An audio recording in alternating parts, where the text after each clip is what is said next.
आज हम 100 मेमोरीज के एपिसोड 2 की कहानी के बारे में जानेंगे। बिना किसी देरी के इस एपिसोड को स्टार्ट करते हैं। एपिसोड की शुरुआत एपिसोड 1 की एंडिंग से हुई। जोंगी ने गुस्से में आकर जेपिल को जोर से किक किया और उसे बदतमीज कहा। जेपिल जैसे ही थिएटर से निकलकर भागा, पुलिस वाले ने उसे पकड़ के थाने में लाया, जहाँ पे दोंगू की पूरी गैंग और सैंगचुल पहले से बैठे हुए थे। जैसे ही जेपिल की खबर मिली, जेपिल का बाप थाने में आकर हंगामा करने लगा। कहा मेरा बेटा मासूम है, बाकी सबको सजा मिलनी चाहिए। जेपिल के बाप के काफी कनेक्शंस हैं। अपनी पावर का इस्तेमाल करके उसने सैंगचुल और अपने बेटे को बचाया, जबकि दोंगू और उसके दोस्तों को स्कूल की डिसिप्लिनरी कमेटी के हाथों सजा मिलेगी। जेपिल को ये बात बिल्कुल पसंद नहीं आई। लड़ाई तो उसने भी की थी, सजा उसे भी मिलनी चाहिए। सैंगचुल ने रोका। इसी दौरान स्कूल में दोंगू का बाप उसके लिए लंच लेकर आया। दोंगू के बाप को उसकी पनिशमेंट के बारे में नहीं पता था। जब वो नहीं मिला तो उसने लंच बॉक्स जेपिल को दिया। कहा मेरे बेटे को दे देना, आज का लंच स्पेशल है। दोंगू एक रूम में सभी लड़कों के साथ सॉरी लेटर लिख रहा था। जेपिल को देखकर गुस्सा आया, क्योंकि वो तो सजा से बच गया, अब क्या लेने आया है। जेपिल ने लंच बॉक्स दिया। कहा तुम्हारे बाप ने कहा आज का लंच स्पेशल है। दोंगू परेशान हुआ।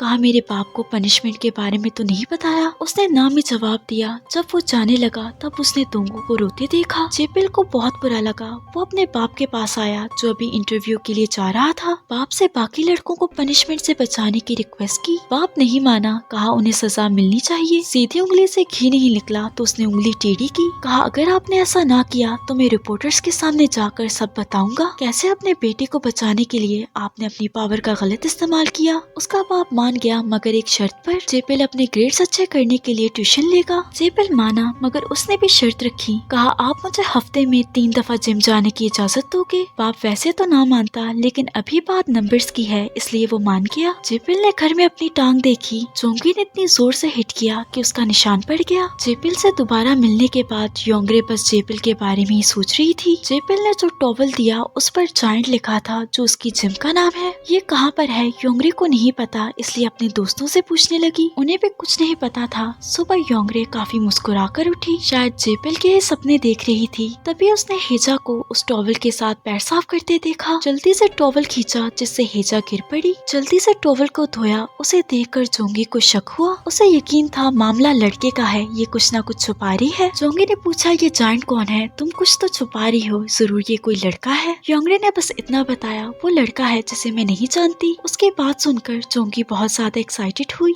कैंटीन में सभी लड़कियां खाना खा रही थी। तभी हेजा ने जोंगी को पानी लाने का ऑर्डर दिया। वो पानी लेकर आई। तभी वहाँ ड्राइवर केम आया। ये ड्राइवर हर किसी के साथ फ्लर्ट करता रहता है। हेजा इसे बहुत पसंद करती है। उसने पानी मांगा तो वो जल्दी से पानी लेकर आई। जोंगी ने टांग अड़ाई, जिससे सारा पानी ड्राइवर केम पर गिरा। दूसरी तरफ योंगरे को जायंट नामी नाइट क्लब मिला। जाकर चेक किया, मगर कोई फायदा न हुआ। उल्टा पुलिस ने वहाँ छापा मारा, जहाँ योंगरे भी पकड़ी गई। वो तो उसके पास आईडी थी, इसलिए जेल जाने से बच गई। डोर में वापस आई। जोंगी ने पूछा उसे जायंट मिला या नहीं। योंगरे ने कहा मुझे थप्पड़ मारो। मारने लगी तो कहा नहीं, मुझे पिंच करो। कहा मैं इस जायंट के बारे में सब कुछ भूलना चाहती हूँ। मैं तो नाइट स्कूल के लिए अप्लाई करूंगी। इसमें अप्लाई किया तो ट्यूशन का खर्चा कंपनी उठाएगी। स्कूल में अप्लाई करने के बाद योंगरे जोंगी को अपने घर लाई। अपनी माँ और छोटे बहन भाइयों से मिलाया। रात के खाने के लिए वहीं रुकी। अब हम मिलते हैं योंगरे के भाई योंगशिक से, जो अपनी यूनिवर्सिटी का टॉप स्टूडेंट है। जेपिल को ट्यूशन देने के लिए जेपिल के बाप ने इसको हायर किया। वैसे एक स्टूडेंट को पर्सनल ट्यूटर रखना गैर कानूनी था, लेकिन घर के हालात अच्छे न होने की वजह से योंगशिक मान गया। अपनी क्लासेस खत्म करने के बाद सीधा जेपिल के घर आकर उसे ट्यूशन पढ़ाया। जोंगी एक कमरे में आई। उसे लगा योंगरे का कमरा होगा, लेकिन कमरा योंगशिक का था। कमरे में चारों तरफ बुक्स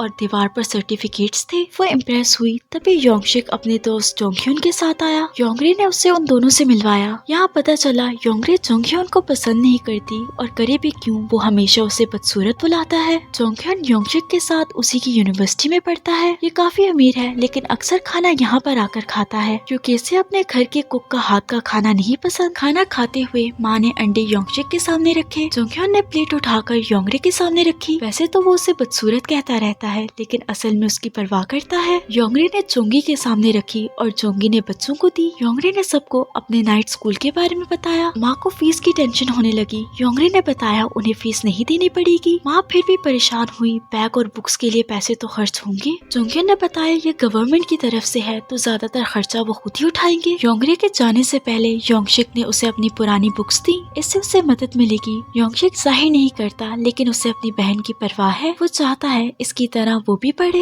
योंगरे जॉब के बाद अपने नाइट स्कूल के लिए तैयार हुई। लॉकर में चीजें निकालते वक्त जोंगी का टेडी बेयर गिरा। योंगरे की एक दोस्त ने हाथ लगाया। जोंगी को गुस्सा आया। उसने जल्दी से अपना टेडी बेयर लिया। तीनों एकदम शॉक्ड हो गयी। जोंगी ने कहा मैं तो मजाक कर रही थी, मेरी एक्टिंग कैसी लगी। डे स्कूल की लड़कियों की छुट्टी हुई तो ये नाइट स्कूल वाली स्कूल में आई। आज पहला दिन है। योंगरे ने जोंगी को एक पेन गिफ्ट किया। वहाँ वो उस लड़की से मिली जिसकी बस छूटने से योंगरे ने उसे बचाया था। इसका नाम है जो। दोनों एक दूसरे को देखकर काफी खुश हुई। आज योंगरे की माँ का बिजनेस काफी अच्छा चला। वो बहुत खुश थी। सारी कैंडीज जल्दी बिक गयी, इसलिए वो अब घर जाने लगी। इसी खुशी में बच्चों को आइसक्रीम खाने के पैसे दिए। खुद कार्ट घसीट कर ऊपर ले जाने लगी, लेकिन तभी कार्ट अटका। कार्ट ढलान से नीचे गिरा। योंगरे की माँ ने रोकने की कोशिश की मगर वो भी नीचे गिर गई। सारा कार्ट टूट गया। नाइट स्कूल के बाद जब योंगरे घर आई, योंगशिक माँ की पट्टियाँ कर रहा था। अपनी माँ को ऐसे देखकर वो रोने लगी। जो कुछ भी हुआ माँ ने बताया और बताते हुए खुद को कोसने लगी। माँ को रोता देखकर छोटे बच्चे भी रोने लगे। माँ को सबसे ज्यादा फिक्र उस कार्ड की थी। कार्ड को ठीक करवाने का खर्चा वो कैसे भरेगी।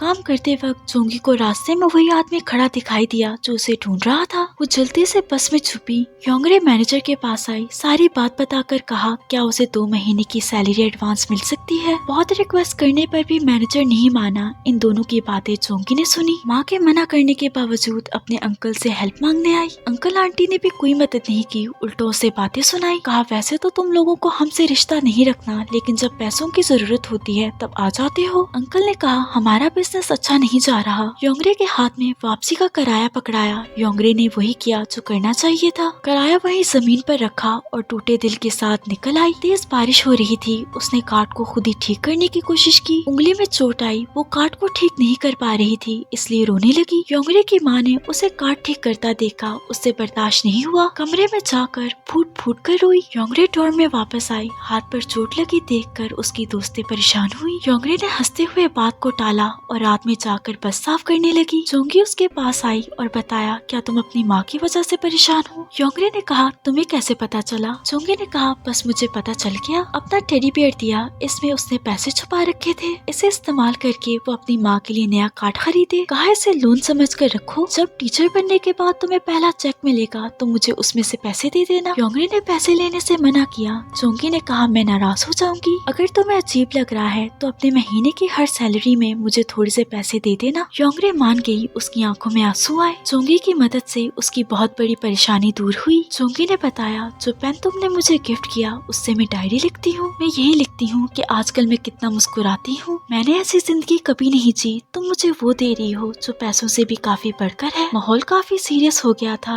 योंगरे ने गाने लगाए। दोनों डांस करने लगी। योंगरे ने नया कार्ड खरीदा। माँ को ये बताया कि मैनेजर ने पैसे दिए। माँ की टेंशन थोड़ी दूर हुई। योंगशिक आया। उसने जोंगी का शुक्रिया अदा किया। योंगरे ने बताया था पैसे उसने दिए। घर के बाहर खड़े जोंगह्युन ने इनकी बातें सुनी। वो नए कार्ड के लिए पैसे लेकर आया था, लेकिन लगता है लेट हो गया। संगचुल ने ग्रुप डेट प्लान की और उसमें जेपिल को भी शामिल किया, जो क्लास के 2 लड़कियों को डेट पर जाने के लिए मना रही थी क्योंकि इनके पास 2 लड़कियां कम है। तभी नाइट स्कूल के लिए जोंगी और योंगरे आई। जो ने उनसे रिक्वेस्ट की। योंगरे मना करने लगी, लेकिन जोंगी ने हाँ कहा। अब मसला ये था नाइट स्कूल की लड़कियों के पास यूनिफॉर्म नहीं। जो ने यूनिफॉर्म अरेंज की जिससे सबको लगेगा ये डे स्कूल की लड़कियां हैं। चारों लड़कियां अच्छे से तैयार होकर वहाँ पर आई जहाँ पर डेट होनी थी। चारों लड़के उनका इंतजार कर रहे थे, जिसमें एक जेपिल भी है। अंदर आते ही योंगरे की नजर जेपिल पर पड़ी। उसकी सारी दुनिया रुक गई। इसी के साथ ये एपिसोड यहीं पर एंड हो जाती है। अगर आपको वीडियो पसंद आई तो लाइक शेयर और सब्सक्राइब करते जाना। मिलते हैं अगली वीडियो में।